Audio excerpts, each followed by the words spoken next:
नमस्कार दर्शक बंधु टियारा किचन रे आपण मानको बहुत बहुत स्वागत। फ्रेंड्स आज मु आपण मानक संग शेयर करबी मो मा ठारू शिखिथिबा खुद कांजी। खुद कांजी तो हमें बनेबा चलंतु ना ता पूर्व मो चैनल को आपण माने सब्सक्राइब करि नियंतु पाखरे थिबा बेल आइकन को प्रेस करंतु या द्वारा आपण माने मोर अपलोड होतबा नवा वीडियो जल्दी देखि परिबे। खुद कांजी रे लागिथिबा इंग्रेडिएंट्स मु एट लिखि देछि आपण माने पढि नियंतु। चलंतु प्रथम स्टेप जेबो मुझे आंबिली भेंडीर पत्र किछि नेछि देखंतु याकु भलो भाबरे धोई नेछि एही परि भाबरे। जदि आपण मानक पाखरे एही आंबिली भेंडीर पत्र अवेलेबल नहीं आपण आंबुल रे करि परिबे। एठी मु देसी मुग नेछि देखंतु जो मुग कणी माने खुदुरी मुग याकु कहंती जोटा छोट छोट थाए। एठी देखंतु मु खुद चावल नेछि जोटा हमर चावलर भंगाटा को कहंती खुद चावल एही परि भाबरे। मु एठी गोटे कप नेछि। एठी भजा जीरा लंका गुंड नेछि। एठी फुटण नेछि। प्याज हाफ नेछि। एठी देखंतु मु अमृतभंडा नेछि।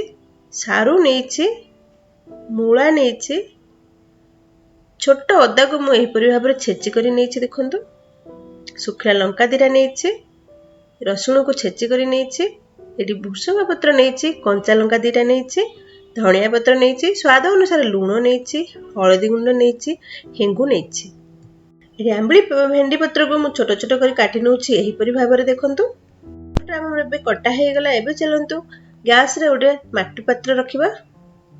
एटी मु गोटे बाउल पानी दे दउछि। एहा को कवर करी फुटे देबा पानीटा को। पानी देखंतु हमर फुटी गलानी। एटी खुद चावल आ खुद मुग को देखंतु मु धोई करी रखिछि। एहा को हमें सेथरे पकई नबा। परिबा काटी रखिथिले एबे पकई नबा। प्रथम एटी मूला पकई नउछि। सारू मध्ये पकई नउछि। अमृतभंडा मध्ये पकई नउछि। स्वाद अनुसार लूण पकेबा।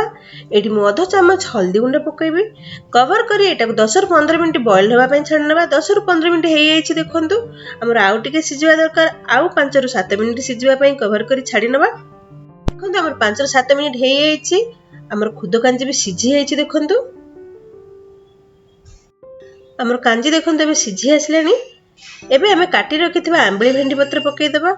एठी मने रखंतु हमर परिबा सिझी साइला परे आंबली भेंडी पत्र पकेबे नहले परिबा हमर सिझिबो नाही। जदि आपनकर अधिका खट्टा दरकार आपण एठी आंबुल पकेई परिबे नहले एटा को स्किप करि नेबे। आउरी 5 मिनिट हमें बॉईल होबा पई छाडी देबा। आंबुलटा हमर बॉईल होबा दरकार। देखंतु हमर आंबुल एबे तो बॉईल हे गलानी। चलंतु कांजी के हमें तड़का दे देबा। एठी माटी पात्र गरम होबा पई रखिबा। एठी मु तेल किछि पकेई देछि। तेल अल्प पकेबा। एठी सोरस तेल यूज करछि।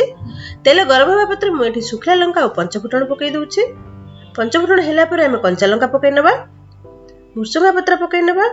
एठी काटी रखिथिबा प्याज मध्ये पकेई नबा। छेची रखिथिबा अदा पकेई नबा। छेची रखिथिबा रसुण मध्ये पकेई नबा। एहा को हम टिके गोळेई नबा। देखंतु एही परि भाबरे रसुण अदा प्याज टिके हेला परे हम एथरे बे हेंगू पकेई नबा। हेंगू एठी 2 पिंच पकेबे। अधिका पकेबेनी पिता हे जिवो। एहा को हम भलो भाबरे चलेई नबा।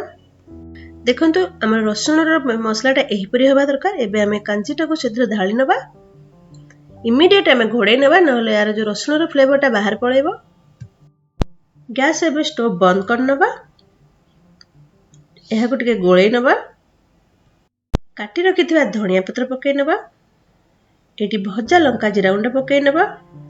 एबे हमर खुद कांजी रेडी हे गेला। देखंतु केते यम्मी देखा होछि। लुप्त हो जाउथबा खुद कांजी को लोकलोचन को आनिबा टियारा किचन रो गोटे छोट प्रयास। आशा करूछि आपण मानकु भलो लागिबो। माने ए कांजी को एन्जॉय करंतु। आमे पूर्ण कथा हबा नेक्स्ट रेसिपी रे। Keep supporting. Thanks for watching. Happy cooking.